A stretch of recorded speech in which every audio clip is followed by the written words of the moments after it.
নমস্কার বন্ধুরা, সাহিত্য সংলাপে আপনাদের সকলকে স্বাগত। আমি সুদেষ্ণা আপনাদের ধারাবাহিকভাবে শোনাচ্ছি বিভূতিভূষণ বন্দ্যোপাধ্যায়ের অনন্য সৃষ্টি আদর্শ হিন্দু হোটেল। আজ চতুর্থ পর্ব। চলুন শুরু করা যাক। সকালে উঠিয়া হাজারি ঠাকুর রানাঘাট চলিয়া আসিল। কর্তাবাবু এবং পদ্মঝি তাহাকে কি না জানি বলে। একদিন কামাই করিবার জন্য কৈফিয়ত দিতে দিতে তাহার প্রাণ যাইবে। হইলও তাই। ঢুকিবার পথেই বসিয়া স্বয়ং বেচু চক্রবর্তী মশাই, খোদ কর্তা। হাজারিকে দেখিয়া হাতের হুঁকা নামাইয়া কড়া সুরে বলিলেন, কাল কোথায় ছিলে ঠাকুর? হাজারি মিথ্যা কথা বলিল না। বাড়িতে কাহারও অসুখ ইত্যাদি ধরনের বানানো মিথ্যা কথা সে কখনো বলে না। বলিল, আগে অনেকদিন পরে বাড়ি গেলাম কর্তামশাই, ছেলে মেয়ে রয়েছে, তাই একটা দিন। না বলে কয়ে এভাবে হোটেল থেকে পালিয়ে যাবার মানে কি? কার কাছে ছুটি নিয়ে গিয়েছিলে? এ কথার জবাব সে দিতে পারিল না। লুচি দিতে গিয়াছিল বাড়িতে, তাহা বলিতেও বাধে। সে চুপ করিয়া রহিল। তোমার হাড়ে হাড়ে বদমাইশি ঠাকুর। পদ্মঝি ঠিক কথা বলে। দেখতে ভালো মানুষ হলে কি হবে? তুমি এত বড় একটা হোটেলে রান্না বান্না ফেলে রেখে একেবারে নিরুদ্দেশ হয়ে গেলে, কাউকে কিছু না বলে। বলি, একেবারে নাকের জলে চোখের জলে সবাই মিলে। গাঁজাখোর নেমো খারাম কোথাকার, চালাকির আর জায়গা পাওনি?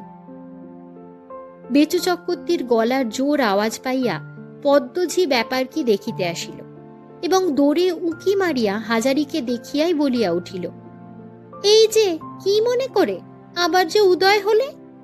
কাল আমি বলি আর দরকার নেই, ও আপদ বিদায় করে দেন কর্তা।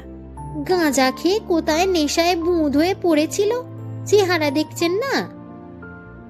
হাজারি একটু শঙ্কিত হইয়া উঠিয়া দেয়ালে টাঙানো গজালাটা ছোট্ট আয়নাখানায় নিজের মুখখানা দেখিবার চেষ্টা করিল। কি দেখিল পদ্মঝি তাহার চেহারাতে? গাঁজা তো দূরের কথা, একটা বিড়ি পর্যন্ত সকাল হইতে সে খায় নাই। যাও, কাল একটা ঠিকে ঠাকুর আনা হয়েছিল, তার মজুরি 1 টাকা, আর জলখাবারের 4 আনা তোমার এ মাসের মাইনে থেকে কাটা যাবে। ফের যদি এমন হয় সেই দিনই বিদেয় করে দেব, মনে থাকে যেন। বেচু চক্রবর্তী রায় দিলেন। হাজারি অপ্রতিভ মুখে রান্নাঘরের মধ্যে গিয়া ঢুকিল। সেখানেও নিস্তার নাই। কর্তার হাত হইতে নিষ্কৃতি পাইলেও পদ্মঝির হাতে অত সহজে পরিত্রাণ পাওয়া দুষ্কর।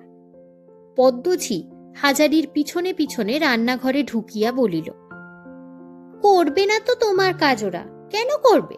একা হাঁড়ি ঠেলো আজকে। যেমন বদমাইশ তার তেমনি। একা বড় ডেকচি নামাও, ফেন গালো, ভাত বারো খদ্দেরদের। কাল সব কাজ মুখ বুজে ও ঠাকুর একা করেছে। নবাব পুত্তুর গাঁজা খেয়ে কোথায় পড়ে আছেন, আর ওর জন্য খেটে মরবে সবাই। উড়ুন চুড়ে মরুই পোড়া বামুন কোথাকার। পদ্মঝি রাগের মাথায় ভুলিয়া গিয়াছিল, এই মাত্র বেচু চক্রবর্তী বলিয়াছেন যে কাল হাজারির বদলে ঠিকা ঠাকুর রাখা হইয়াছিল, যাহার মজুরি হাজারির মাহিনা হইতে কাটা যাইবে। হাজারি অবাক হইয়া বলিল, একা কিরকম? এই তো ঠিকে ঠাকুর রাখা হয়েছে বললেন কর্তাবাবু। পদ্মঝি সামলাইয়া লইবার চেষ্টাই বলিল, হয়েছিল তো। হয়নি তো কি? কর্তামশাই কি মিথ্যে কথা বলেন তোমার কাছে? যদি নাই বা পাওয়া যেত ঠাকুর, তবে ঠাকুরকে একা খাটতে হতো না? তোমার সঙ্গে কথা কাটাকাটি করবার সময় নেই আমার। মুর্শিদাবাদ আসবার সময় হলো, এখুনি স্টেশনের খদ্দের সব আসবে। ডাল সাঁতলে ফেলো তাড়াতাড়ি, চচ্চড়িটা চড়িয়ে দাও। মুর্শিদাবাদ ট্রেন সশব্দে আসিয়া প্ল্যাটফর্মে দাঁড়াইল। এইবার কিছু খরিদ্দারের ভিড় হইবে। হাজারি ছোট ডেকচিটার মধ্যে হাত ডুবাইয়া সাঁতলাইতেছে। এমন সময় বাহিরে গদির ঘরে বেচু চক্রবর্তীর চড়া গলার আওয়াজ এবং তর্ক বিতর্কের শব্দ শুনিয়া সে রান্নাঘরের দোরের কাছে আসিয়া বাহিরের ঘরের দিকে চাহিল।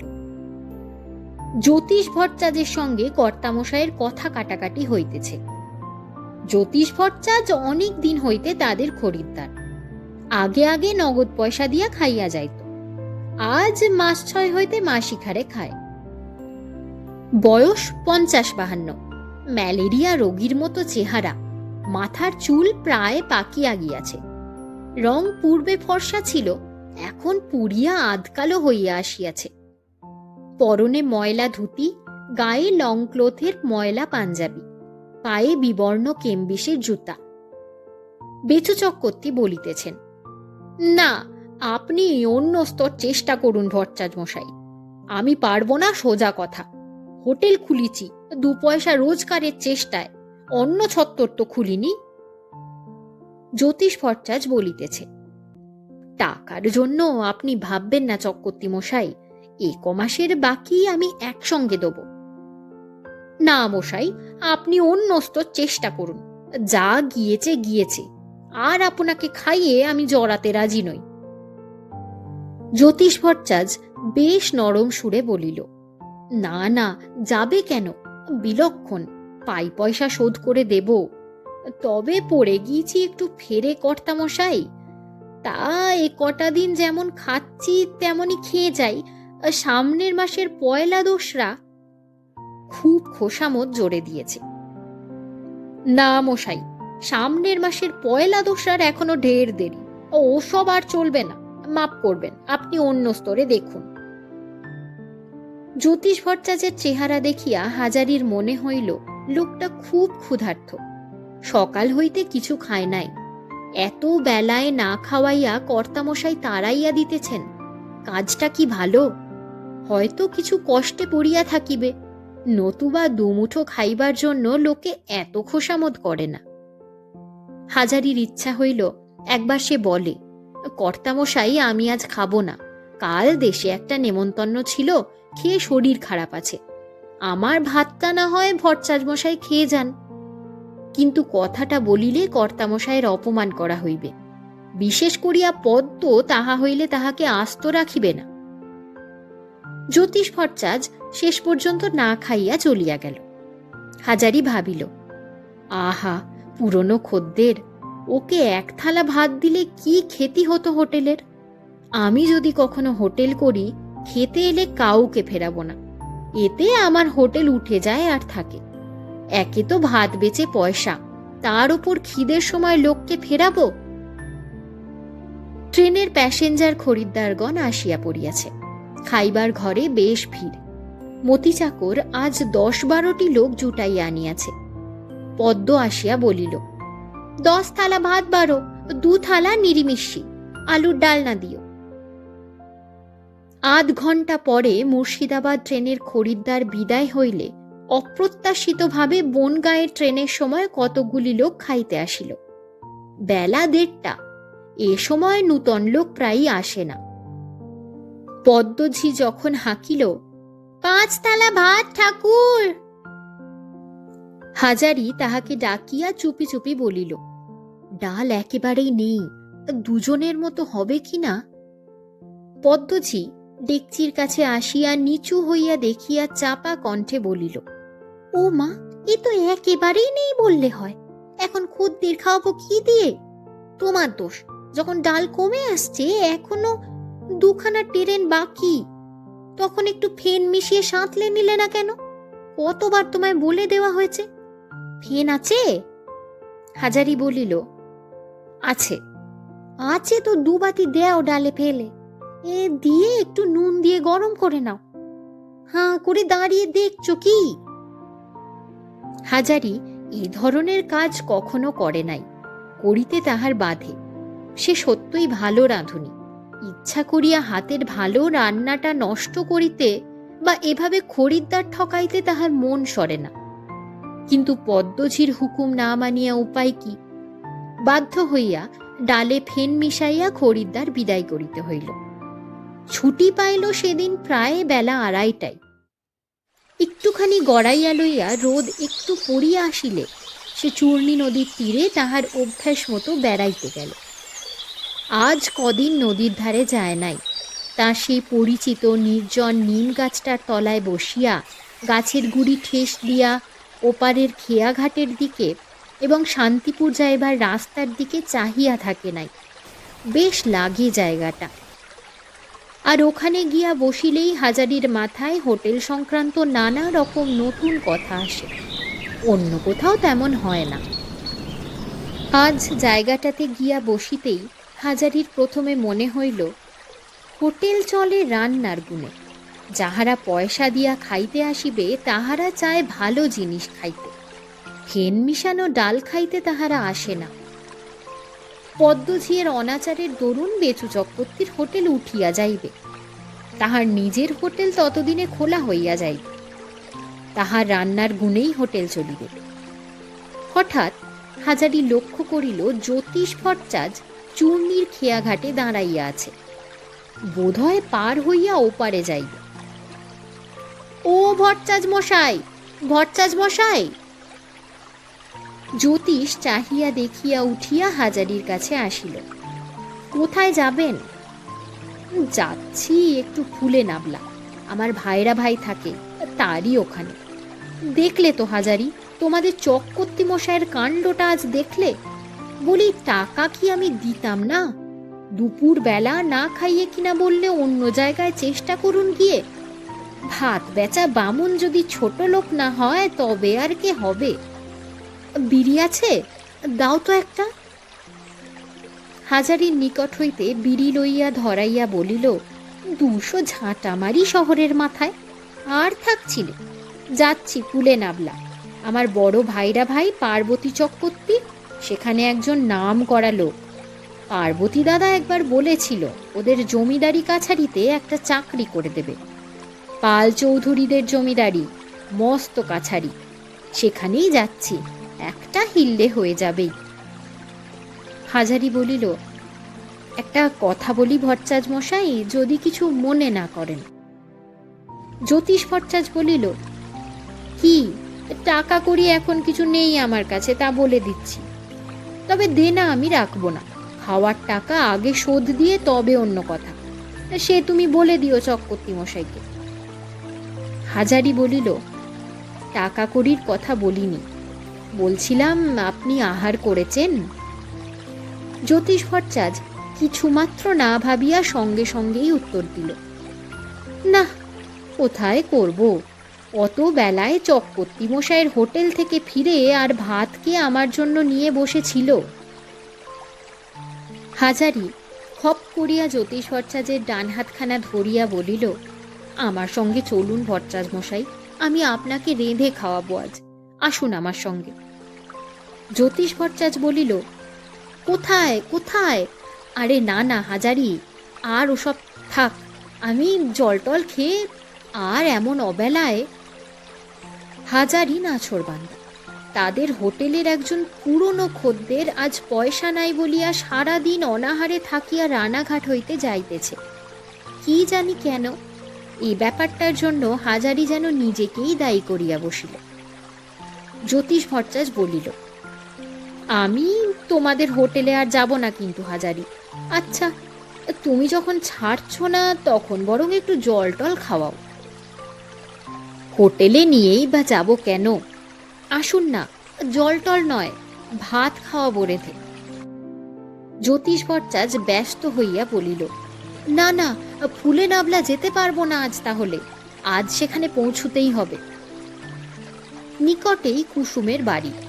একবার হাজারি ভাবিল ভট্টাচকে সেখানে লইয়া যাইবে কিনা। শেষে ভাবিয়া চিন্তিয়া তাহাই করিল। ভদ্রলোককে নতুবা কোথায় বসিয়া সে খাওয়ায়। কুসুমের বাড়ির দোরে কড়া নাড়িতেই কুসুম আসিয়া দোর খুলিয়া হাজারিকে দেখিয়া হাসি মুখে কি বলিতে যাইতেছিল। হঠাৎ জ্যোতিষ ভট্টাচের দিকে দৃষ্টি পড়ায় সে লজ্জিত হইয়া নিচু স্বরে বলিল, বাবা ঠাকুর, কি মনে করে? উনি কে সঙ্গে?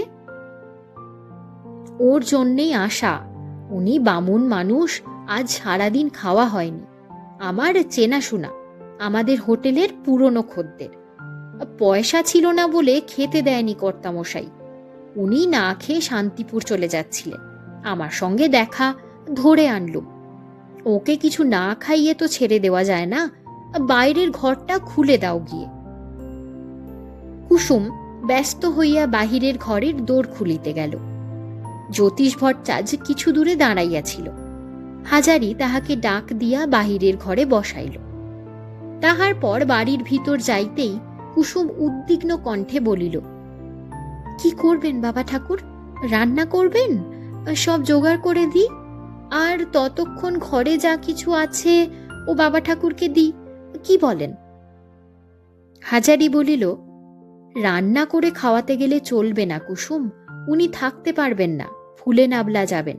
আমি বাজার থেকে খাবার কিনে আনি, এখানে একটু বসবার জন্য নিয়ে এলাম। কুসুম হাসিয়া বলিল, বাবা ঠাকুর, আপনি ব্যস্ত হবেন না দেখিনি, আমি সব জোগাড় করছি জল খাবারের। আমার ঘরে সব আছে, ঘরে থাকতে বাজারে যাবেন খাবার আনতে কেন? আমার বাড়িতে যখন ব্রাহ্মণের পায়ের ধুলো পড়েছে, তখন আমার ঘরে যা আছে তাই দিয়ে খেতে দেব। কিন্তু বাবা ঠাকুর, সেই সঙ্গে আপনিও, মনে থাকে যেন। হাজারি প্রতিবাদ বাক্য উচ্চারণ করার পূর্বেই কুসুম ঘরের মধ্যে চলিয়া গেল। অগত্যা হাজারি বাহিরের ঘরে জ্যোতিষ ভট্টাচার্যের কাছে ফিরিয়া আসিল। জ্যোতিষ ভট্টাচার্য বলিল, তোমার কোনো আত্মীয়ের বাড়ি নাকি হে? না, আত্মীয় নয়, এরা হলো ঘোষ গোয়ালা। এই বাড়িতে আমার ধর্ম মেয়ের বিয়ে হয়েছে, ওই যে দোর খুলে দিলে ওই মেয়েটি।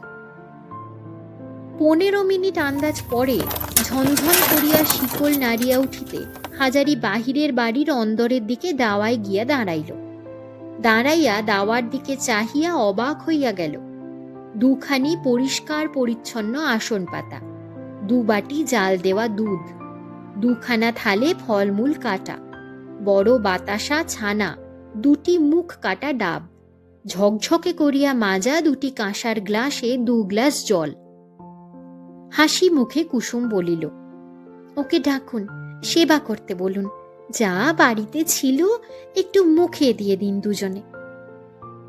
তা তো হলো, কিন্তু আমি আবার কেন কুসুম? মেয়ের বাড়ি যে, না খেয়ে যাবার কি জো আছে? ডাকুন ওকে।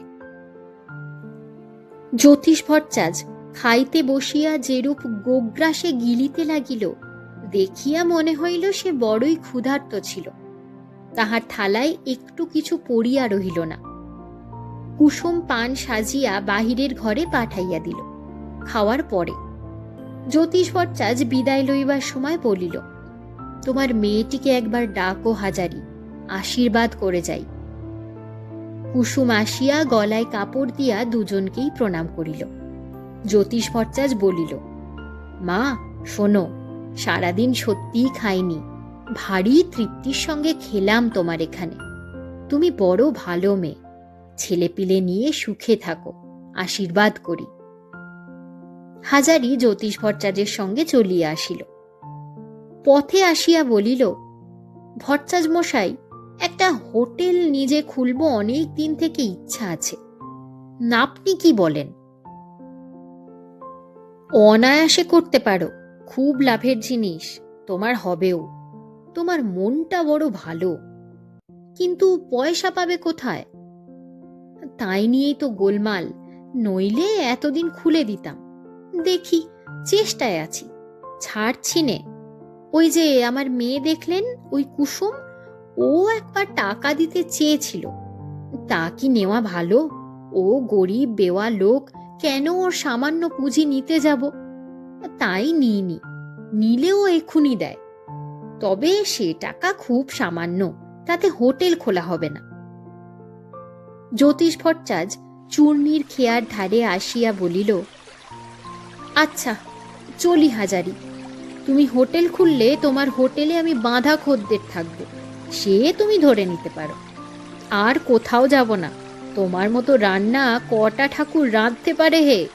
বেচু চক্রবর্তীর হোটেলে আমি যে যেতাম শুধু তোমার নিরামিষ রান্না খাওয়ার লোভে। ভালো চলবে তোমার হোটেল, এদিগারে তোমার মতো রাঁধতে পারে না কেউ, বলে যাচ্ছি। জ্যোতিষ ভট্টাচার্য তো চলিয়া গেল, কিন্তু হাজারির মনে তাহার শেষ কথাগুলি একটা খুব বড় বল ও প্রেরণা দিয়া গেল। সে জানে তাহার হাতের রান্না ভালো, কিন্তু খরিদ্দারের মুখে সে কথা শুনিলে তবে না তৃপ্তি। ক্ষুধার্ত ব্রাহ্মণকে খাওয়াইয়াছিল বটে, কিন্তু সে যাইবার সময় যাহা দিয়ে গেল, হাজারির মনের আনন্দ ও উৎসাহের দিক দিয়া দেখিতে গেলে তাহা খুব মূল্যবান ও সার্থক প্রতিদান। হাজারি যখন হোটেল ফিরিল তখন বেলা বেশি নাই। রতন ঠাকুর ডাল ভাত চাপাইয়া দিয়াছে। মতি চাকর বা পদ্মঝি কেহই নাই। গদির ঘরে বেচু চক্রবর্তী কাহাদের সঙ্গে কথাবার্তা বলিতেছিল। হোটেলের রান্নাঘরে ঢুকিলে কিন্তু হাজারির মনে নতুন বলের সঞ্চার হয়, বরং ছুটি পাইয়া বাহিরে গেলেই যত দুর্ভাবনা আসিয়া জোটে।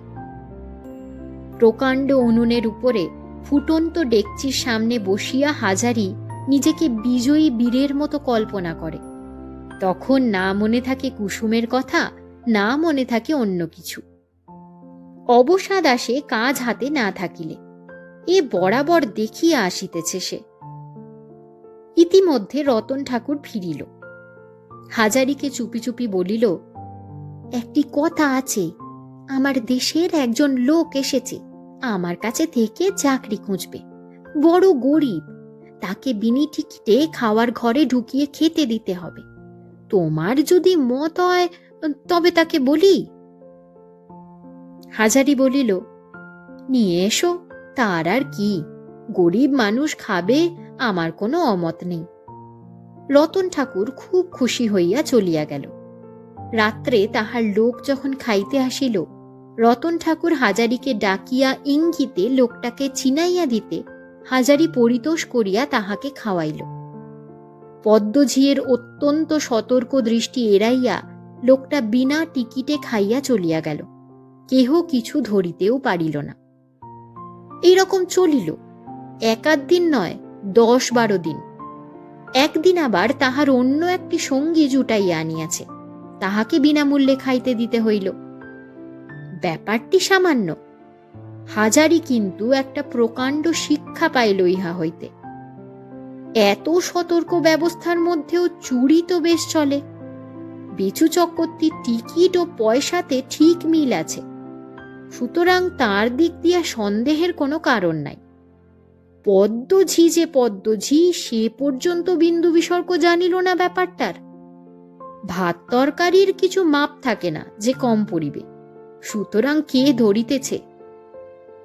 কেন এ ধরনের চুরি ধরিবার কি উপায় নাই কোনো? কয়দিন ধরিয়া হাজারি চূর্ণির ঘাটে নির্জনে বসিয়া শুধু এই কথা ভাবে, ঠাকুরে ঠাকুরে ষড়যন্ত্র করিয়া যদি বাহিরের লোক ঢুকাইয়া খাওয়ায়, তবে সে চুরি ধরিবার উপায় কি? অনেক ভাবিয়া একটা উপায় তাহার মাথায় আসিল একদিন বিকালে। থালায় নম্বর যদি দেওয়া থাকে, তবে থালা এঁঠো হইলেই ধরা পড়িবে অমুক নম্বরের থালার খদ্দের বিনা টিকিটে খাইয়াছে, না পয়সা দিয়া খাইয়াছে। মাঝে মাঝে তদারক করিলেই জিনিসটা ধরা পড়িবে। তাছাড়া থালা মাজিবার সময় ঝি বা চাকরের নিকট হইতে এঁটো থালার নম্বরগুলি জানিয়া লইলেই হইবে। হাজারি খুব খুশি হইল, ঠিক বাহির করিয়াছে বটে। একটা ফাঁক অবশ্যই আছে, সেও জানে, যদি কলা পাতায় খাইতে দেওয়া হয়। যদি বিনা নম্বরী থালা সেই লোকটা বাহির হইতে আনে, তাহাতে নিস্তার নাই, কারণ ঝি চাকরের চোখে তখনই ধরা পড়িবে। এটো থালা সেই লোকটা কিছু মাজিতে বসিতে পারে না হোটেলের মধ্যেই। কলার পাতায় কেহ খাইতেছে, ইহা চোখে পড়িলে তখনই ঝি চাকরে সন্দেহ করিবে বলিয়া হঠাৎ কেহ সাহস করিবে না কাহাকেও পাতায় ভাত দিতে। 200-250 টাকা যদি জোগাড় করা যায়, তবে এই রেল বাজারেই আপাতত হোটেল খুলিয়া দেওয়া যায়। টাকা দেয় কে? জ্যোতিষ ভট্টাচার্যের কথা তাহার মনে পড়িল। বেচারি বড় কষ্টে পড়িয়াছে, শেষে কিনা ভাইরা ভাইয়ের বাড়ি চলিয়াছে আশ্রয় প্রার্থনা করিতে। লোকে কি সোজা কষ্ট পাইলে তবে কুটুম্বস্থানে যায় চাকুরির উমেদার হইয়া?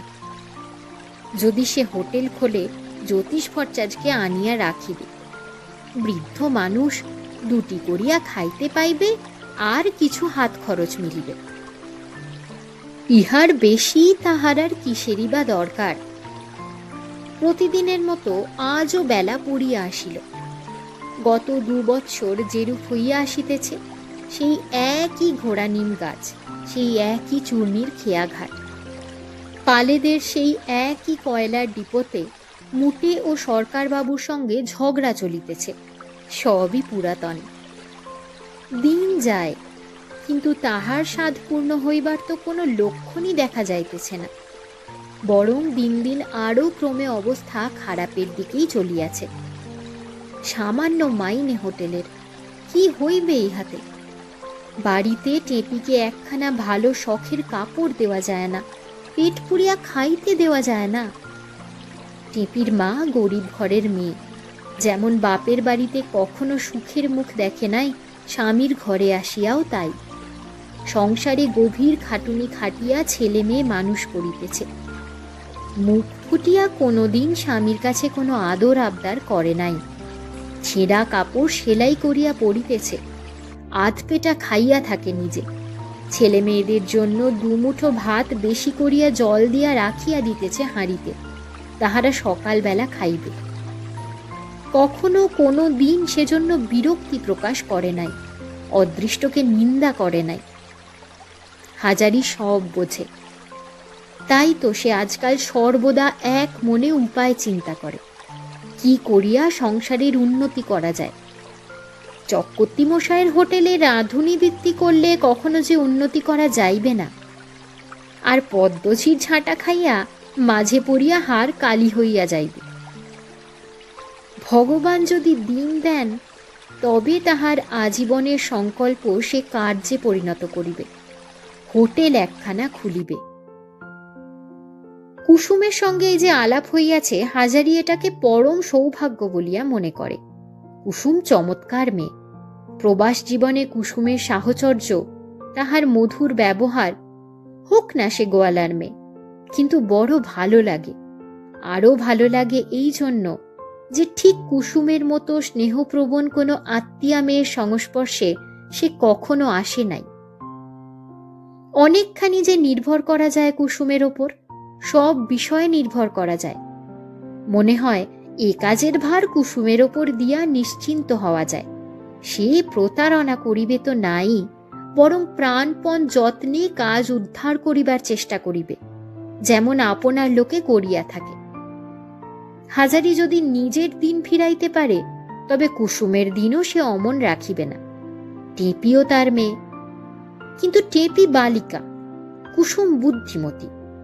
ও যেন তার বড় মেয়ে, যে বাপের দুঃখ কষ্ট সব বোঝে এবং বুঝিয়া তাহা দূর করিবার চেষ্টা করে, মন প্রাণ দিয়া চেষ্টা করে। মেয়েও বটে, বন্ধুও বটে। সেদিন সকালে রতন ঠাকুর আসিল না।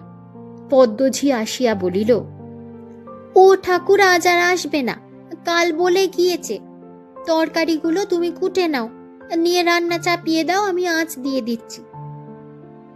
হাজারি প্রমাদ গণিল, আজ হাটবার, দুপুরে অন্তত 100-150 হাঁটুরে খরিদ্দার খাইবে। এক হাতে তাহাদের রান্না করা এবং খাওয়ানো সোজা কথা নয়। পদ্মঝিয়ের কথা মতো সে বটি পাতিয়া তরকারি কুটিতে বসিয়া গেল।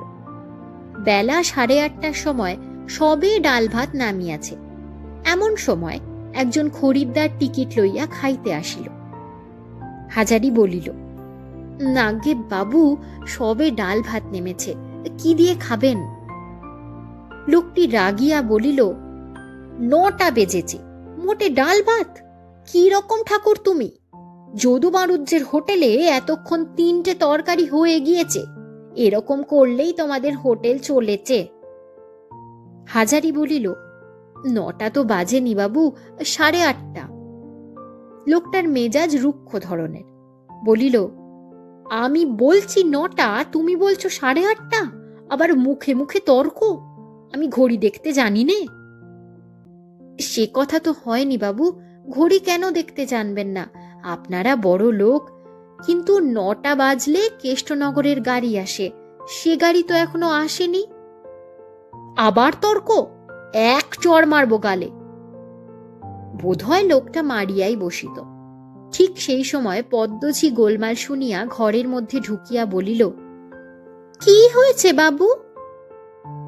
লোকটা পদ্মঝির দিকে ফিরিয়া বলিল, তোমাদের এই অসভ্য ঠাকুরটা আমার সঙ্গে মুখোমুখি তর্ক করছে।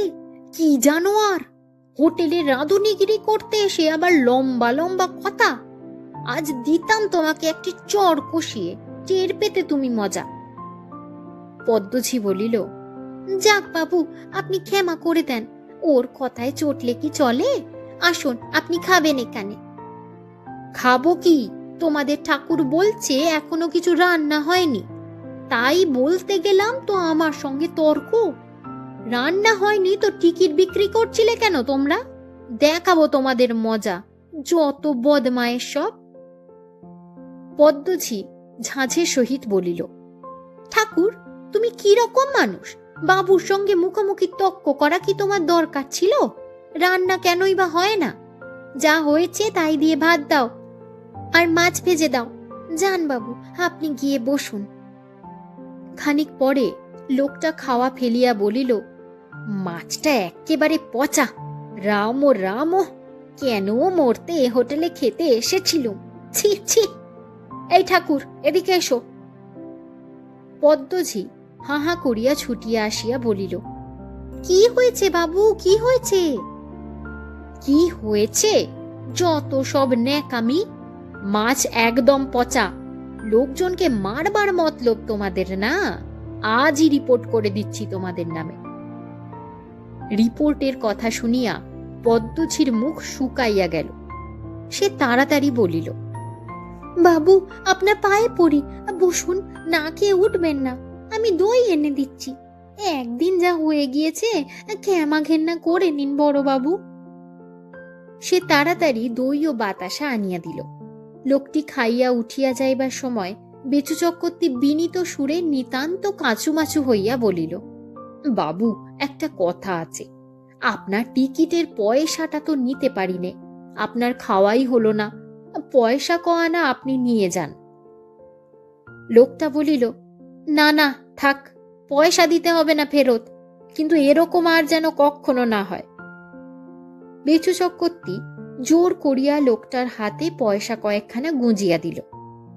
একটু পরে গদির ঘরে হাজারি ঠাকুরের ডাক পড়িল।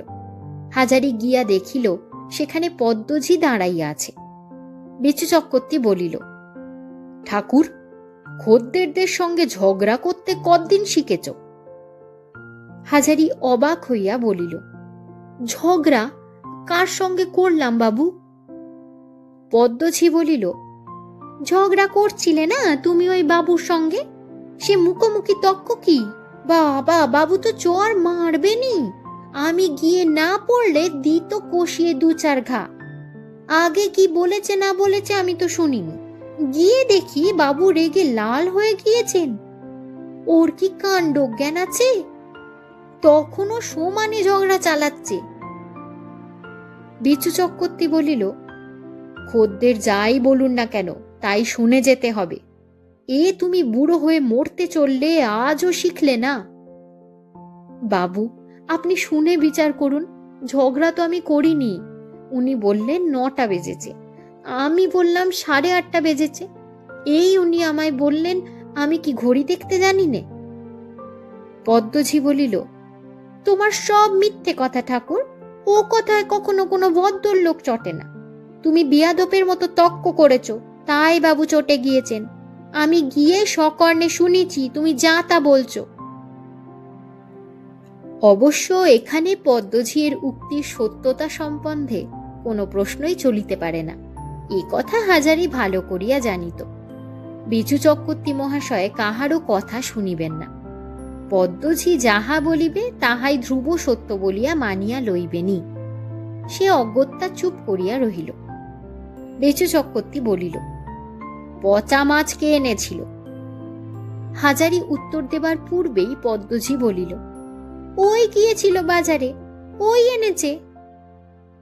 হাজারি বিস্ময়ে কাঠ হইয়া গেল। কি সর্বনেশে মিথ্যে কথা! পদ্মঝি খুব ভালো করিয়াই জানে কাল রাত্রে প্রায় 1.5 পোয়া আন্দাজ পোনা মাছ উদ্বৃত্ত হইলে পদ্মঝি তাহাকে বলিয়াছিল, মাছগুলো ঢাকিয়া রাখিতে এবং পরদিন কড়া করিয়া আর একবার ভাজিয়া লইয়া মাছের ঝোল করিতে। তাহা হইলে খরিদ্দার টের পাইবে না যে মাছটা বাসি। বাসি মাছ ভাজা সে খরিদ্দারকে দিতে যায় নাই, পদ্মঝি নিজেই ভাজা মাছ দিবার কথা বলিয়াছিল। কিন্তু এইসব কথা বেচু চক্রবর্তীকে বলিয়া কোনো লাভ নাই।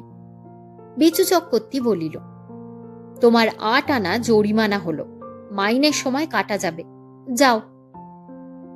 হাজারি রান্নাঘরে ফিরিয়া আসিল, কিন্তু তাহার চোখ দিয়া যেন জল বাহির হইয়া আসিতে চাহিতেছিল। কি অসহ্য অবিচার! সে বাজারে গিয়াছিল ইহা সত্য, মাছ কিনিয়াছিল তাহাও সত্য, কিন্তু সে মাছ পচা নয়, সে মাছ খরিদ্দারের পাতে দেওয়াই হয় নাই। অথচ পদ্মজি দিব্য তাহার ঘাড়ে সব দোষ চাপাইয়া দিল, আর সেই মিথ্যা অপরাধে তাহার হইল জরিমানা। পদ্মদিদি তাহার সঙ্গে যে কেন এমন করিয়া লাগে? কি করিয়াছে সে পদ্মদিদির? রতন ঠাকুর আজ নাই, খাটুনি সবই তাহার উপর। 8-10 জন লোক ইতিমধ্যে টিকিট কিনিয়া খাবার ঘরে ঢুকিল, চাকরে জায়গা করিয়া দিল। হাজারি তাড়াতাড়ি আলু ভাজিয়া ইহাদের ভাত দিল। তাহারা খুব গোলমাল করিতে লাগিল, শুধু আলু ভাজা আর ডাল দিয়া খাওয়া যায়? ইহারা সকলেই রেলের যাত্রী। স্টেশন হইতে তাহাদের হোটেলের চাকর বলিয়া আনিয়াছে যে একমাত্র তাহাদেরই হোটেলে এত সকালে সব হইয়া গিয়াছে, মাছের ঝোল অম্বল পর্যন্ত। এখন দেখা যাইতেছে যে ডাল আর আলু ভাজা ছাড়া আর কিছুই হয় নাই, এ কি অন্যায়, ইত্যাদি। পদ্মজি দরজার কাছে মুখ বাড়াইয়া বলিল, ও ঠাকুর, দাও না মাছ ভেজে, বাবুরা বলছেন, শুনতে পাও না? বাবুরা খাবেন কি দিয়ে? অর্থাৎ সেই পচা মাছ ভাজা আবার দাও। আজকার মাছ এখনো কোটা হয় নাই, পদ্ম তাহা জানে। হাজারি ঠাকুর কিন্তু পচা মাছ আর খরিদ্দারদের পাতে দিবে না। সে বলিল, ভাজা মাছ আর নেই, যা ছিল ফুরিয়ে গিয়েছে। পদ্মজি বলিল, তবে একটু বসুন বাবুরা, একখানা তরকারি করে দিচ্ছে, বসুন, আপনারা উঠবেন না। শিক্ষা মতো মতি চাকর আসিয়া বলিল, ও ঠাকুর, বনগাঁয়ের গাড়ি আসবার যে সময় হলো, রান্না বান্না কিছু হলো না এখনো, ঘন্টা পড়ে গিয়েছে যে। খরিদ্দাররা ব্যস্ত সমস্ত হইয়া উঠিল। ইহারাও সেই গাড়িতে কৃষ্ণনগরে যাইবে। একজন বলিল, ঘন্টা পড়ে গিয়েছে? মতি চাকর বলিল, হ্যাঁ বাবু, অনেকক্ষণ, গাড়ি গাংনাপুর ছেড়েছে, এলো বলে। মাছ ভাজা খাওয়া মাথায় থাকুক, তাহারা উঠিতে পারিলে বাঁচে, গাড়ি ফেল হইয়া গেলে অনেকক্ষণ আর গাড়ি নাই। পদ্মজি বলিল, আহা, উঠবেন না বাবুরা, ধীরে সুস্থে খান, মাছ ভেজে দাও ঠাকুর, আমি তাড়াতাড়ি কুটে দিচ্ছি, বসুন বাবুরা। খরিদ্দারেরা উঠিয়া পড়িল। ধীরভাবে বসিয়া খাওয়া তাহাদের পক্ষে সম্ভব নয়। তাহারা চলিয়া যাইতেই পদ্মজি বলিল, যাক, এইবারে মাছগুলো কুটি। এত সকালে কোন হোটেলে রান্না হয়েছে? 6 খানা মাছের দাগা বেঁচে গেল। এই জুয়াচুরিগুলো হাজারি পছন্দ করে না। শুধু এখানে বলিয়া নয়, রেলবাজারের সব হোটেলেই এই ব্যাপার সে দেখিয়া আসিতেছে। খরিদ্দারকে খাওয়াইতে বসাইয়া দিয়া বলে, বাবু, গাড়ির ঘন্টা পড়ে গেল। খরিদ্দার আধ পেটা খাইয়া উঠিয়া যায়, হোটেলের লাভ। ছি, ন্যায্য পয়সা গুনিয়া লইয়া এ কি জোয়াচুরি! হাজারি ঠাকুর এতদিন এখানে কাজ করিতেছে, কখনো মুখ দিয়া একথা বাহির করে নাই যে ট্রেনের সময় হইয়া গেল। অনেক সময় ট্রেনের সময় না হইলেও ইহারা মিথ্যা করিয়া ধোঁয়া তুলিয়া দেয়, যাহাতে খরিদ্দার ব্যস্ত হইয়া পড়ে। অধিকাংশই পাড়াগেঁই লোক, রেলের টাইম টেবিল মুখস্থ করিয়া তাহারা বসিয়া নাই। ইহাদের ধাঁধা লাগাইয়া দেওয়া কঠিন কাজ নয়। মতি চাকরকে শিখানো আছে, সে সময় বুঝিয়া রেলগাড়ির ধোঁয়া তুলিয়া দিবে। আজ 5 বছর হাজারি দেখিয়া আসিতেছে এই ব্যাপার। নিজের হোটেল যখন সে খুলিবে, ব্যবসাতে লাভ করিবার জন্য এসব হীন ও নীচ কৌশল সে অবলম্বন করিবে না। ন্যায্য পয়সা লইবে, ন্যায্য মতো পেট ভরিয়া খাইতে দিবে। এইসব নিরীহ পল্লীবাসী রেলযাত্রীদের ঠকাইয়া পয়সা না হইলে যদি তাহার হোটেল না চলে, না হয় নাই চলিল হোটেল। ফাঁকি দেওয়া যায় না হাটুরে খরিদ্দারদের। আজ মদনপুরের হাট, এখানকারও হাট। পাড়াগা হইতে দুধ ও তরি তরকারি লইয়া বহু লোক আসে, তাহারা এখানে অনেকে খায়। বারবার যাতায়াত করিয়া তাহারা চালাক হইয়া গিয়াছে। মতি চাকর প্রথম প্রথম দু একবার ইহাদের উপর কৌশল খাটাইতে গিয়া বেকুব বনিয়াছে। তাহারা বলে, হোক হোক, গাড়ির ঘন্টা লাও তুমি, না হয় পরের গাড়িটায় যাবনি। তা বলে সারাদিন খাটবার পরে ভাত ফেলে তো উঠতে পারি নে। হ্যাঁ দিলিয়ে এসো 2 হাতা ডাল, ও ঠাকুর। হাটুরে লোকজন খাইতে আসিতে আরম্ভ করিল। বেলা 1টা। ইহাদের জন্য আলাদা বন্দোবস্ত। ইহারা চাষা লোক, খায় খুব বেশি। তাছাড়া খুব শৌখিন রকমের খাদ্য না পাইলেও ইহাদের ক্ষতি নেই, কিন্তু পেট ভরা চাই।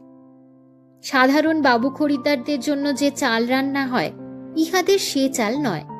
মোটা নাগরা চালের ভাত ইহাদের জন্য বরাদ্দ, ফেন মিশানো ডাল ও একটা চচ্চড়ি।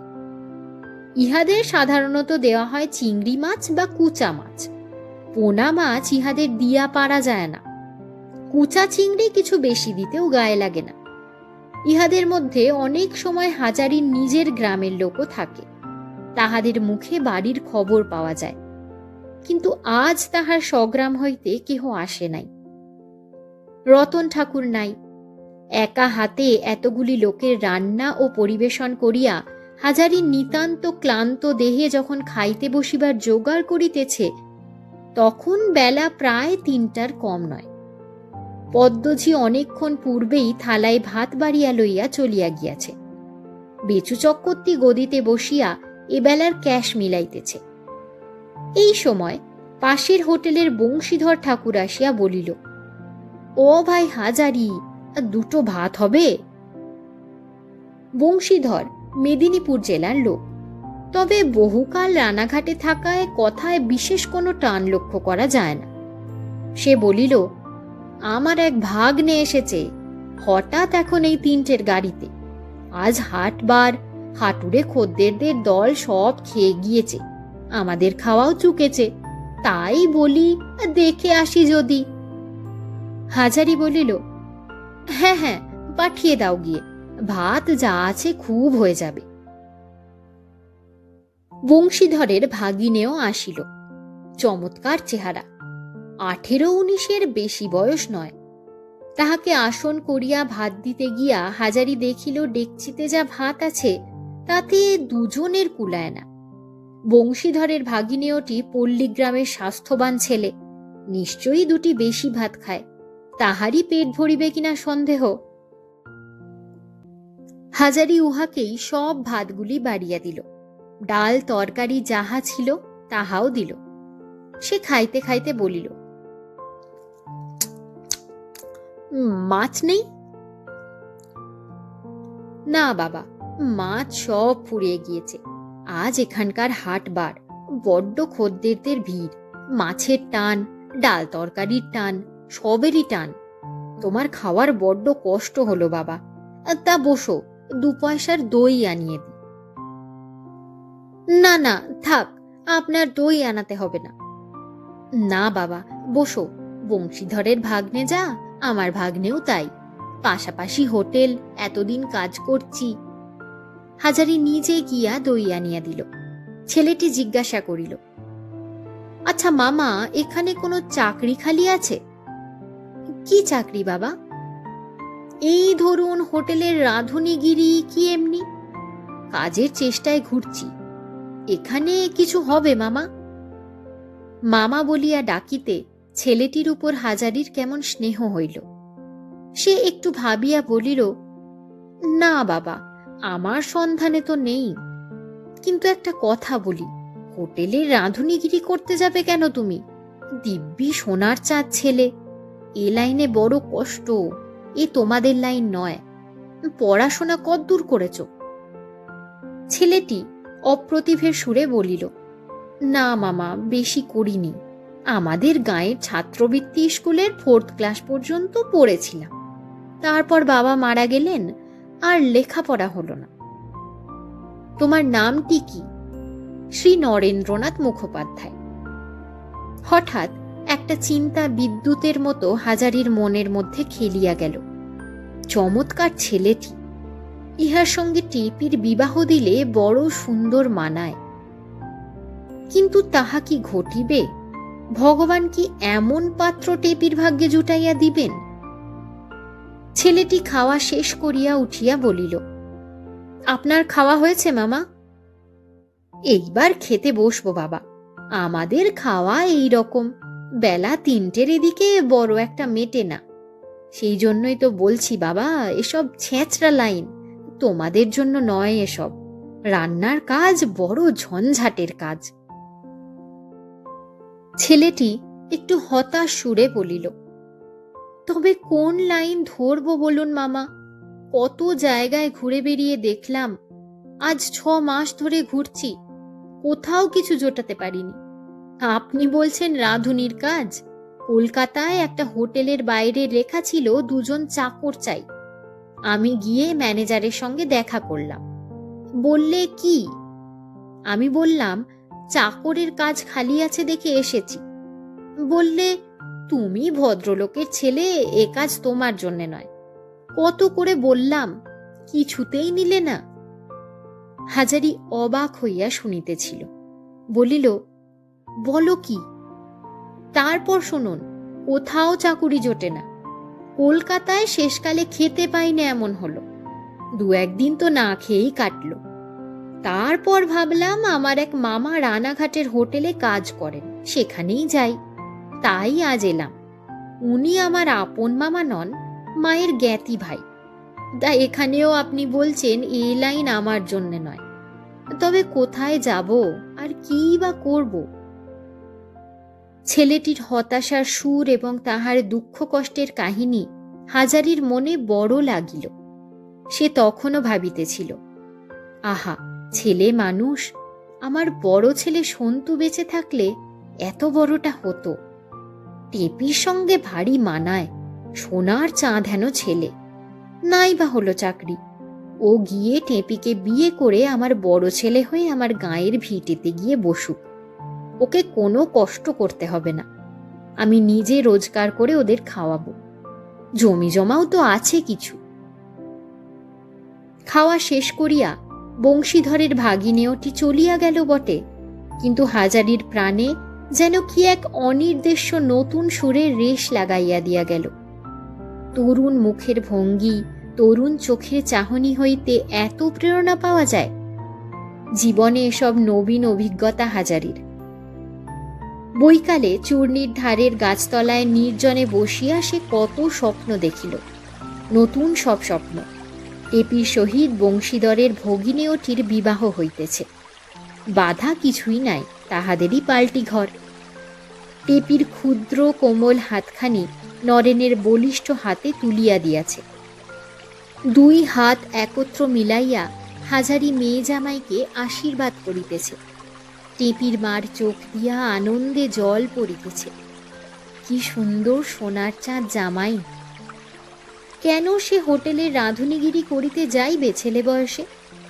হাজারির নিজের হোটেলে জামাই থাকিবে ম্যানেজার, চক্রবর্তী মশাইয়ের মতো গদিতে বসিয়া খরিদ্দারকে টিকিট বিক্রয় করিবে, হিসেবপত্র রাখিবে।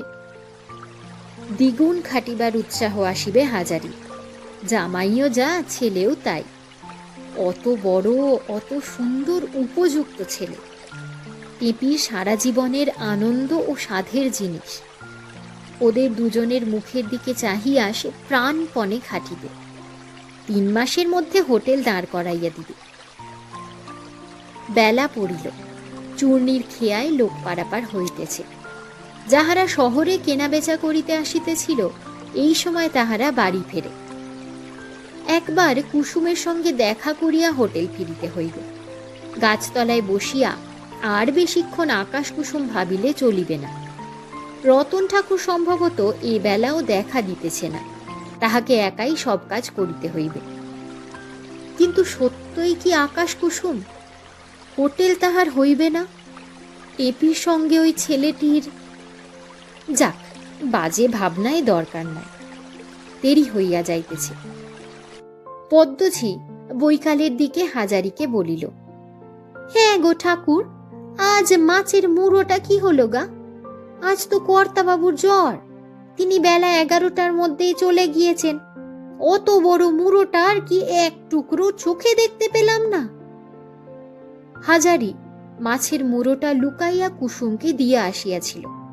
বড় মাছের মুড়ো সাধারণত কর্তার বাসায় যায়, কিন্তু আজ কর্তার অসুখ, তিনি বেশিক্ষণ হোটেলে ছিলেন না।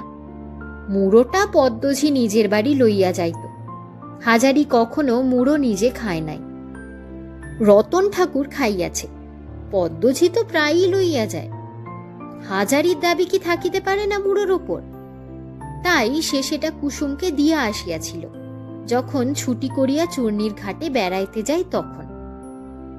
পদ্মঝিয়ের প্রশ্নের উত্তরে হাজারি বলিল, কেন গা পদ্ম দিদি, এতক্ষণ পরে মুড়োর খোঁজ হলো? এতক্ষণ পরেই হোক আর যতক্ষণ পরেই হোক, কি হলো মুড়োটা? আমায় কি একদিন খেতে নেই? তোমরা তো সবাই খাও, আমি আজ খেয়েছি। কই, মুড়োর কাঁটা চোখরা তো কিছু দেখলাম না, কোথায় বসে খেলে? হাজারির বিব্রত ভাব পদ্মঝির চোখ এড়াইল না। সে চড়া গলায় বলিল, খাওনি তুমি, খেলে তোমাকে কিছু বলতাম না, তুমি সেটা লুকিয়ে বিক্রি করেছ। কেমন ঠিক কথা না? চোর জুয়া চোর কোথাকার, হোটেলের জিনিস লুকিয়ে লুকিয়ে বিক্রি। আচ্ছা, তোমার চুরির মজা টের পাওয়াচ্ছি, আসুক কর্তা। হাজারি বলিল, না পদ্মদিদি, বিক্রি করব কাকে? রাধা মুড়ো কে নেবে? সত্যি আমি খেয়েছি।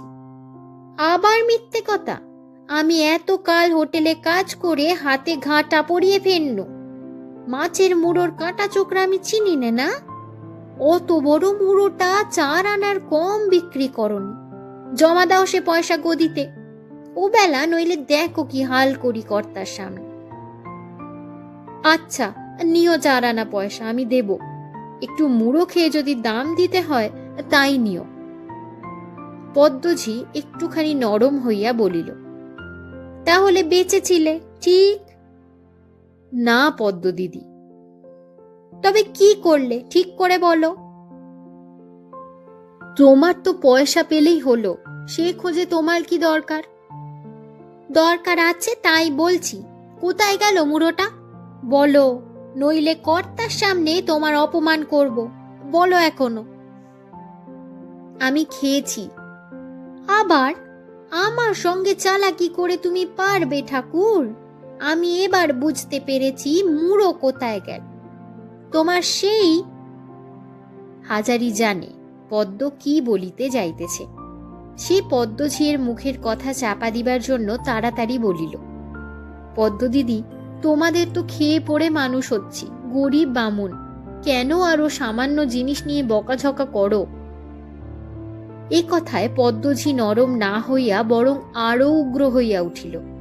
বলিল, নিজে খেলে কিছু বলতাম না ঠাকুর, কিন্তু হোটেলে জিনিস পর দিয়ে খাওয়ানো সহ্যি হয় না। এর একটা বিহিত না করে আমি যদি ছাড়ি তবে আমার নামে কুকুর পুষো, এই বলে দিচ্ছি সোজা কথা। হাজারি ভয়ে ও উদ্বেগে কাঠ হইয়া গেল, নিজের জন্য নয়, কুসুমের জন্য। পদ্মঝিয়ের অসাধ্য কাজ নাই, সে না জানি কি করিয়া বসিবে। কুসুমের শাশুড়ির কানে হয়তো কত রকমের কথা উঠাইবে। তাহার উপরে যদি কুসুমের বাপের বাড়ি অর্থাৎ তাহার স্বগ্রামে সে কথা গিয়া পৌঁছায়, তবে উভয়েরই লজ্জায় মুখ দেখানো ভার হইয়া উঠিবে সেখানে। অথচ কুসুম নিরপরাধিনী। পদ্মঝি চলিয়া গেল। হাজারি ভাবিয়া চিন্তিয়া রতন ঠাকুরের শরণাপন্ন হইল। তাহার আত্মীয়কে বিনা পয়সায় খাওয়ানোর ষড়যন্ত্রের মধ্যে হাজারি ছিল, সুতরাং রতন হাজারির দিকে টানিত। সে বলিল, তুমি কিছু ভেবো না হাজারিদা, পদ্ম দিদিকে আমি ঠান্ডা করে দেব। মুড়ো বাইরে নিয়ে যাবে তা আমায় একবারখানি জানালে হতো নি? তোমায় কত বুঝিয়ে পারবো আমি। কিছু পরে সন্ধ্যার দিকে বেচু চক্রবর্তী আসিলেন। চাকর হুঁকায় জল ফিরাইয়া তামাক সাজিয়া আনিল। হুঁকা হাতে লইয়া বেচু চক্রবর্তী বলিলেন, ধুনো গঙ্গা জল দে আগে, আর পদ্মকে বাজারের ফর্দ দিতে বলে দে। কয়লাওয়ালা মহাবীর প্রসাদ বসিয়াছিল পাওনার প্রত্যাশায়। তাহাকে বলিলেন, সন্ধ্যের সময় এখন কি? ও বেলা তো 12:30 আনা নিয়ে গিয়েছ, আবার এবেলা দেওয়া যায়? কাল এসো। তোমার কি? একটি রোগা কালো মতো লোক হাত জোর করিয়া প্রণাম করিয়া বলিল, বাবু সেদিন কুমড়ো দিয়েলাম, তার পয়সা। কুমড়ো? কে কুমড়ো নিয়েছে? আগে বাবু, আপনাদের হোটেলে দিয়ে গিয়েছিলাম। 6 আনা দাম বললেন, তা তিনি বললেন 5 গন্ডা পয়সা হবে। তা বলি ভদ্রলোকের কথা, তাই দেন। তিনি বললেন আজ নয়, বুধবার এসে নিয়ে যেও, তাই এলাম। 6 আনা পয়সার কুমড়ো ধারে নিয়েছে কে? খাতায় কি বাজারের ফর্দের মধ্যে তা ধরা নেই? এ তো আশ্চর্য বাপু কথা। আমরা ধারে জিনিসপত্র খরিদ করি নে, যা কিনি তা নগদ। কে তোমার কাছে কুমড়ো নিলে? আচ্ছা দাঁড়াও দেখি। বেচু, রতন ও হাজারি ঠাকুরকে ডাকিয়া জিজ্ঞাসা করিলেন। তাহারা কুমড়ো কেনা তো দূরের কথা, গত 5-6 দিনের মধ্যে কুমড়োর তরকারি রাঁধে নাই। বলিল, কোনো কুমড়ো চোখেও দেখি নাই এই কয়দিনে। কথাবার্তার মধ্যে পদ্মঝি বাজারের ফর্দ লইয়া ঘরে ঢুকিতেই কুমড়োওয়ালা বলিয়া উঠিল, এই যে ইনি তো নিয়ে এলেন সেই কুমড়ো মা ঠাকরুন। বললেন বুধবারে আসতি, তাই আজ এলাম। বাবু জিজ্ঞেস করছিলেন কুমড়োকে নিলেন। পদ্মঝি হঠাৎ যেন একটু অপ্রস্তুত হইয়া পড়িল। বলিল, হ্যাঁ কুমড়ো নিয়েছিলাম, তা কি হবে? 5 আনা পয়সা নিয়ে কি পালিয়ে যাব? দিয়ে দাও তো কর্তাবাবু, আর পয়সা মিটিয়ে আমি এরপরে। বেচু চক্রবর্তী দ্বিরুক্তি না করিয়া কুমড়োওয়ালাকে পয়সা মিটাইয়া দিলেন। সে চলিয়া গেল। রতন ঠাকুর আড়ালে গিয়া হাজারিকে বলিল, হাতে হাতে ধরা পড়ে গেল পদ্ম দিদি, কিন্তু কর্তাবাবুর দরদটা একবার দেখেছ তো হাজারিদা? ও আর দেখা দেখি কি, দেখেই আসছি। আমি যদি কুমড়ো নিতাম তবে পদ্ম দিদি আজ রসাতল বাঁধাতো, কর্তাবাবুও তাতে সায় দিত। এ তো তুমি আর আমি নই, এ হোটেলে পদ্ম দিদি মালিক। তুমি এইবার একবার বলো পদ্ম দিদিকে মুড়োর কথাটা, নইলেও এক্ষুনি লাগাবে কর্তাকে। রতন পদ্মঝিকে আড়ালে বলিল, ও পদ্ম দিদি, গরিব বামুন তোমাদের দৌড়ে করে খাচ্ছে, কেন আর ওকে নিয়ে অমন করো? একটা মুড়ো যদি সে খেয়েই থাকে, এতদিন খাটছে এখানে, তা তাকে অপমান করো না। সবাই তো নেয়, কেউ তো নিতে ছাড়ে না। আমি নিই নে? না তুমি নাও না, বেচারিকে কেন বিপদে ফেলবে? পদ্মঝি বলিল, ও খায়নি, ও এখান থেকে বের করে ও সেই পেয়ারের কুসুমকে দিয়ে এসেছে। আমি কচি খুকি, আমি কিছু বুঝি নে? নচ্চার বদমাইশ নোক কোথাকার। রতন হাসিয়া বলিল, যা বোঝে সে করুক গিয়ে পদ্ম দিদি, তোমার আমার কি? সে মুড়ো নিজে খায়, পরকে দেয়, তোমার তো দেখবার দরকার কি? তুমি কিছু বলো না আজ আর ওকে। পদ্মঝি কুমড়োর ব্যাপার লইয়া কিছুটা অপ্রস্তুত হইয়া পড়িয়াছিল, নতুবা সে রতনের কথা এত সহজে রাখিত না। বলিল, তাহলে বারণ করে দিও ওকে, বার দিগর যেন এমন আর না করে। তাহলে আমি অনত্য বাঁধাবো, কারুর কথা শুনবো না। সে রাত্রে হোটেলের কাজকর্ম চুকাইয়া হাজারি চূর্ণির ধারে বেড়াইতে গেল। দিব্য জ্যোৎস্না রাত, প্রায় 12:30 বাজে। আজ কি সর্বনাশী না একটু হইলে হইয়াছিল, তাহার নিজের জন্য সে ভাবে না, ভাবে কুসুমের জন্য। কুসুম পাড়াগাঁয়ের মেয়ে, সেখানে তার বদনাম রটিলে উভয়েরই সেখানে মুখ দেখানো চলিবে না। আর তাহার এই বয়সে এই বদনাম রটিলে লোকেই বা বলিবে কি? কুসুমকে সে মেয়ের মতো দেখে, ভগবান জানেন। ওসব খেয়াল তাহার থাকিলে এই রানাঘাট শহরে সে কত মেয়ে জুটাইতে পারিত। এই রাধাবল্লভতলার মাটি ছুঁইয়া সে বলিতে পারে জীবনে কোনো দিন ওসব খেয়াল তার নাই। বিশেষত কুসুম, ছি ছি, টেপির সঙ্গে যাহাকে সে অভিন্ন দেখে না, তাহার সম্বন্ধে রতন ঠাকুরের কাছে পদ্মঝি যেসব বিশ্রী কথা বলিয়াছে, শুনিলে কানে আঙুল দিতে হয়। রাত প্রায় 1:30 বাজিয়া গেল। শহর নিশুতি হইয়া গিয়াছে। কেবল কুণ্ডুদের চূর্ণির ধারের কাঠের আড়তে হিন্দুস্থানি কুলিরা ঢোলক বাজাইয়া বিকট চিৎকার শুরু করিয়াছে। ওই উহাদের নাকি গান। যখন নর্থ বেঙ্গল এক্সপ্রেস আসিয়া দাঁড়ায় স্টেশনে, তখন সে হোটেল হইতে বাহির হইয়াছে। আর এখন স্টেশন পর্যন্ত নিস্তব্ধ হইয়া গিয়াছে, কারণ এত রাত্রে কোনো ট্রেন আসে না। রাত 4টা হইতে আবার ট্রেন চলাচল শুরু হইবে। হোটেলের দরজা বন্ধ। ডাকাডাকি করিয়া মতি চাকরের ঘুম ভাঙাইতে তাহার প্রবৃত্তি হইল না। বড় গরম। স্টেশনের প্ল্যাটফর্মে না হয় বাকি রাতটুকু কাটাইয়া দেওয়া যাক। আজ রাত্রে ঘুম আসিতেছে না চোখে। ভোরে উঠিয়া হোটেলের সামনে আসিয়া হাজারি দেখিল হোটেলের দরজা এখনো বন্ধ। সে একটু আশ্চর্য হইল। মতি চাকর তো অনেকক্ষণ উঠিয়া অন্যদিন দরজা খোলে। ডাকাডাকি করিয়াও কারো সাড়া পাওয়া গেল না। তারপর গদির ঘরের জানলা দিয়া ঘরের মধ্যে উঁকি মারিয়া দেখিতে গিয়া হাজারি লক্ষ্য করিল বাসনের ঘরের মধ্যে অত আলো কেন।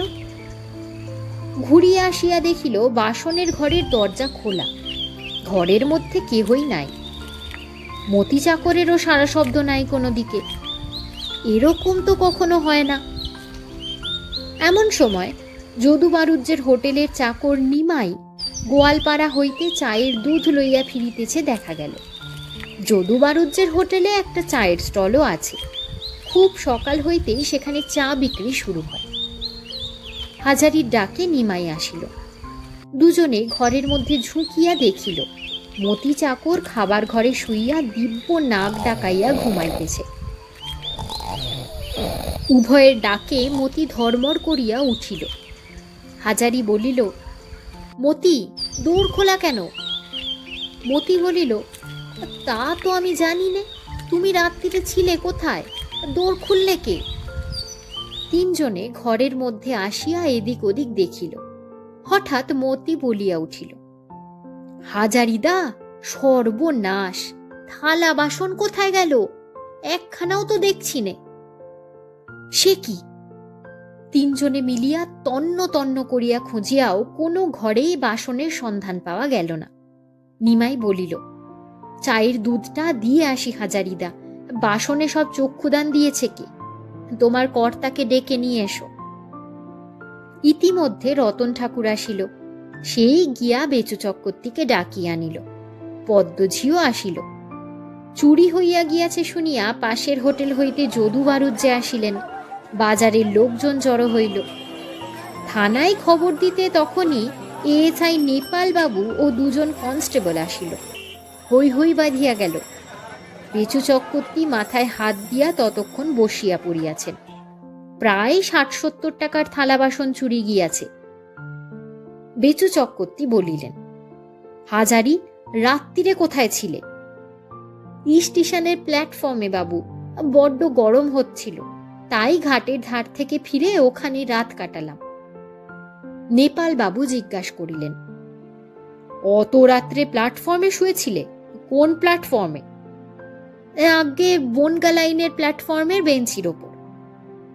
তোমায় সেখানে কেউ দেখেছিল? না বাবু, তখন অনেক রাত। কত?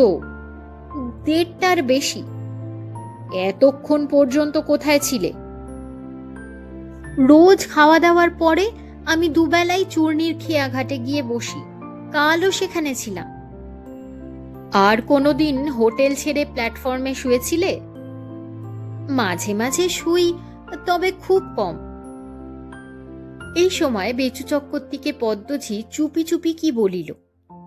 বেচু চক্রবর্তী নেপালবাবুকে বলিলেন, দারোগা বাবু, একবার ঘরের মধ্যে একটা কথা শুনে যান দয়া করে। ঘরের ভিতর হইতে কথা শুনিয়া আসিয়া নেপালবাবু বলিলেন, হাজারি ঠাকুর, তুমি কুসুমকে চেনো? হাজারির মুখ শুকাইয়া গেল। ইহার মধ্যে ইহারা কুসুমের কথা আনিয়া ফেলিল কেন? কুসুমের সঙ্গে ইহার কি সম্পর্ক? হাজারির মুখের ভাব নেপালবাবু লক্ষ্য করিলেন। হাজারির উত্তর দিতে একটু দেরি হইতেছিল। নেপালবাবু ধমক দিয়া বলিলেন, কথার জবাব দাও। হাজারি থতমত খাইয়া বলিল, আগে চিনি। পদ্মঝি দোরের কাছে মুখে আঁচল চাপা দিয়া দাঁড়াইয়া আছে দেখিয়া হাজারি বুঝিল কুসুমের কথা সেই কর্তাকে বলিয়াছে, নতুবা তিনি অত শত খোঁজ খবর রাখেন না। কর্তামশাই দারোগাকে বলিয়াছেন কথাটা, সে ওই পদ্মঝিয়ের উস্কানিতে। কুসুম থাকে কোথায়? গোয়ালপাড়ায়, বড় বাজারের ওদিকে। সে কি করে?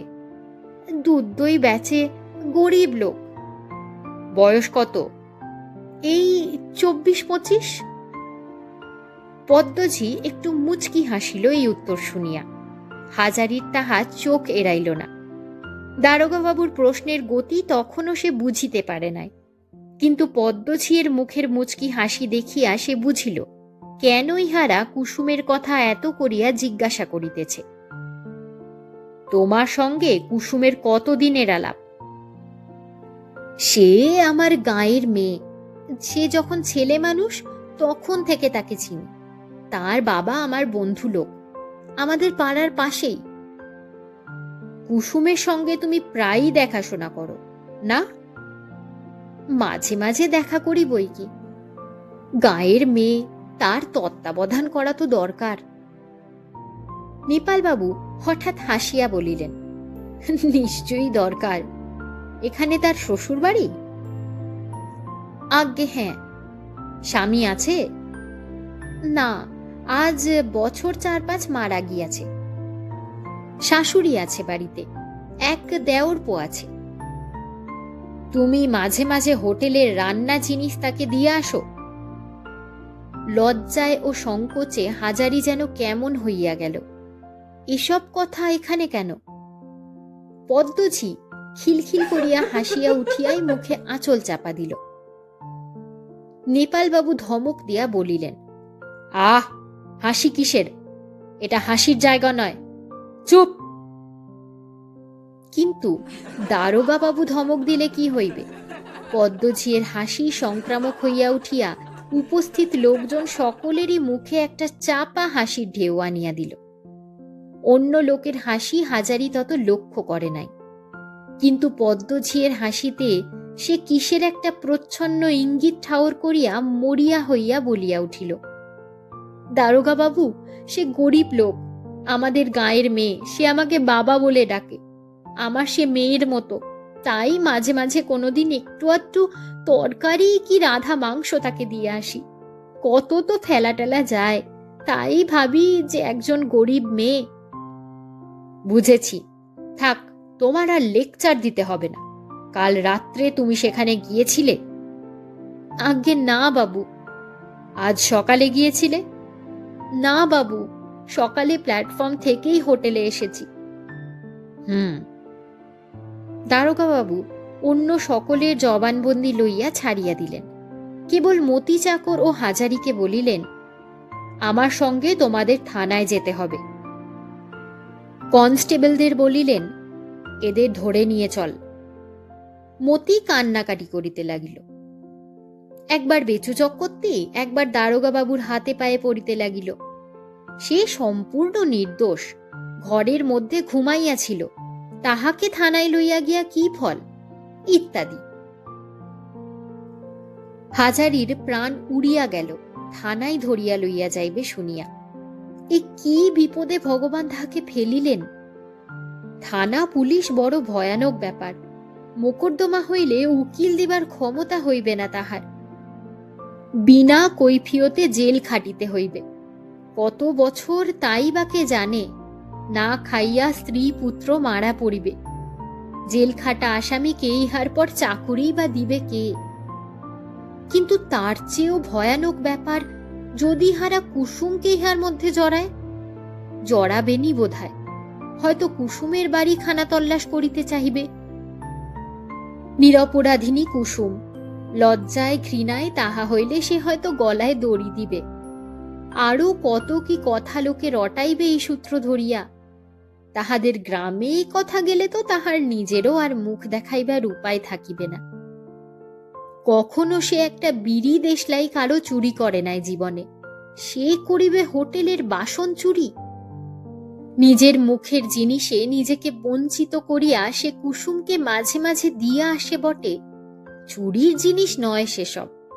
সে খাইতো, না হয় কুসুম খায়। থানায় গিয়া প্রায় ঘণ্টা 2 হাজারি ও মতি বসিয়া রহিল। হাজারি শুনিল, বেচু চক্রবর্তী ও পদ্মঝি দুজনেই বলিয়াছে উহাদের উপরই তাহাদের সন্দেহ হয়, সুতরাং পুলিশ তো তাহাদের ধরবেই। থানার বড় দারোগা থানায় ছিলেন না। বেলা 1টার সময় তিনি আসিয়া চুরির সব বিবরণ শুনিয়া হাজারি ও মতিকে তাহার সামনে হাজির করিতে বলিলেন। হাজারি হাত জোর করিয়া দারোগাবাবুর সামনে দাঁড়াইল। দারোগাবাবু জিজ্ঞাসা করিলেন, হোটেলে কতদিন কাজ করছো? আজ্ঞে বাবু, 6 বছর। বাসন চুরি করে কোথায় রেখে দিয়েছ? দোহাই বাবু, আমার বয়স 46-47 হলো, কখনো জীবনে একটা বিড়ি কারো চুরি করিনি। দারোগাবাবু ধমক দিয়া বলিলেন, ওসব বাজে কথা রাখো। তুমি আর ওই চাকর বেটা দুজনে মিলে যোগ সাজসে চুরি করেছ, স্বীকার করো। বাবু, আমি এর কোনো বার্তা জানি নে। আমি সে রাত্রিরে হোটেলেই ছিলাম না। কোথায় ছিলে? স্টেশনের প্ল্যাটফর্মে শুয়েছিলাম সারা রাত। কেন? বাবু, আমি খাওয়া দাওয়া করে চূর্ণির ঘাটে বেড়াতে যাই রোজ। বড্ড গরম ছিল বলে সেখানে একটু বেশি রাত পর্যন্ত ছিলাম। ফিরে এসে দেখি দরজা বন্ধ, তাই স্টেশনে। এই সময় নেপালবাবু ইংরাজিতে বড় দারোগাকে কি বলিলেন। বড় দারোগা ঘাড় নাড়িয়া বলিলেন, ও আচ্ছা, তুমি কুসুম বলে কোনো মেয়ে মানুষের বাড়ি যাতায়াত করো? বাবু, কুসুম আমার গাঁয়ের মেয়ে, গরিব বিধবা। তাকে আমি মেয়ের মতো দেখি, সেও আমাকে বাবা বলে ডাকে, বাবার মতো ভক্তি শ্রদ্ধা করে। যদি সেখানে গিয়ে থাকি তাহলে তাতে দোষের কি আছে বাবু? আপনি বিবেচনা করে দেখুন। এ কথা লাগিয়েছে আমাদের হোটেলের পদ্মঝি। সে আমাকে 2 চোখ পেরে দেখতে পারে না, কুসুমকেও দেখতে পারে না। আমাদের নামে নানা রকম বিচ্ছিরি কথা সেই রটিয়েছে। আপনি হাকিম, দেবতা, আর মাথার উপর চন্দ্রসূর্যি রয়েছেন। আমার 50 বছর বয়স হতে গেল, আমার সেদিকে কখনো মতিবুদ্ধি যায়নি বাবু। আমি তাকে মেয়ের মতো দেখি। তাকে এর জন্যে জড়াবেন না, সে গেরস্তের বউ, মরে যাবে ঘেন্নায়। বড় দারোগা অত্যন্ত বুদ্ধিমান ও অভিজ্ঞ লোক। হাজারির চোখ মুখের ভাব দেখিয়া তাহার মনে হইল লোকটা মিথ্যা বলিতেছে না। বড় দারোগা মতি চাকরকে অনেকক্ষণ ধরিয়া জেরা করিলেন। তাহার কাছেও বিশেষ কোনো সদুত্তর পাওয়া গেল না। তাহার সেই এক কথা, ঘরের মধ্যে অঘরে ঘুমাইতেছিল, সে কিছুই জানে না। বড় দারোগা বলিলেন, দুজনকেই হাজতে পুরে রেখে দাও, এমনি এদের কাছে কথা বেরুবে না, করা না হলে চলবে না এদের কাছে। হাজারি জানে এই কড়া হওয়ার অর্থ কি। অনেক দুঃখ হয়তো সহ্য করিতে হইবে আজ। সব সহ্য করিতে সে প্রস্তুত আছে, যদি কুসুমের নাম ইহারা আর না তোলে। বেলা 2টার সময় একজন কনস্টেবল আসিয়া কিছু মুড়ি ও ছোলা ভাজা দিয়া গেল। সকাল হইতে হাজারি কিছুই খায় নাই, সেগুলি সে গোগ্রাসে খাইয়া ফেলিল। বেলা 4টার সময় রতন ঠাকুর হোটেল হইতে হাজারির জন্য ভাত আনিল। বলিল, আলাদা করে বেড়ে রেখেছিলাম, লুকিয়ে নিয়ে এলাম হাজারিদা। কেউ জানে না যে তোমার জন্যে ভাত আনছি। বড় দারোগার নিকট হইতে অনুমতি লইয়া রতন ঠাকুর হাজতের মধ্যে ভাত লইয়া আসিয়াছিল, কিন্তু মতির ভাত আনিবার কথা তাহার মনে ছিল না। হাজারি বলিল, ওই ভাত দুজনে ভাগ করে খাবো এখন। রতন বলিল, হোটেলে মহা কাণ্ড বেঁধে গিয়েছে। একটা ঠিকে ঠাকুর আনা হয়েছিল, সে কাজের বহর দেখে এ বেলায় পালিয়েছে। খদ্দের অনেক ফিরে গিয়েছে। পদ্ম বলেছে তুমি আর মতি দুজনে মিলে এ চুরি করেছ। কুসুমের বাড়ি খান তল্লাশ না করিয়ে পদ্ম ছাড়বে না বলেছে। সেখানে বাসন চুরি করে তুমি রেখে এসেছো, কর্তারও তাই মত। তুমি ভেবো না হাজারিদা, মোকদ্দমা বাঁধে যদি আমি উকিল দেব তোমার হয়ে। টাকা যা লাগে আমি দেব। তুমি এ কাজ করনি আমি তা জানি, আর কেউ না জানুক। আমি জানি তুমি কি ধরনের লোক। হাজারি রতনের হাত ধরিয়া বলিল, ভাই, আর যা হয় হোক, কুসুমের বাড়ি যেন খান তল্লাশ না হয়, এটা তোমাকে করতে হবে। কোনো উকিলের সঙ্গে না হয় কথা বলো। আমার 2 মাসের মাইনে পাওয়া আছে, আমি না হয় তোমাকে দেব। রতন হাসিয়া বলিল, তোমায় সেই মাইনে আবার দেবে ভেবেছ কর্তা বাবু? তা নয়, সে তুমি দাও আর না দাও, আমি উকিল দেব, তুমি ভেবো না। কত পয়সা তো রোজগার করলাম জীবনে হাজারিদা, 1 পয়সা তো দাঁড়ালো না। সৎ কাজে 2 পয়সা খরচ হোক। হাজারি বলিল, মতিকে তাহলে ভাত দিয়ে এসো, সে অন্য ঘরে কোথায় আছে।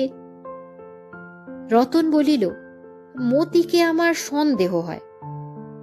না বোধ হয়, ও যদি চুরি করবে তো অমন নিশ্চিন্তি হয়ে ঘুমোতে পারে নাক ডাকিয়ে। আর ও সেরকম লোক নয়। রতন ভাতের থালা লইয়া চলিয়া গেল।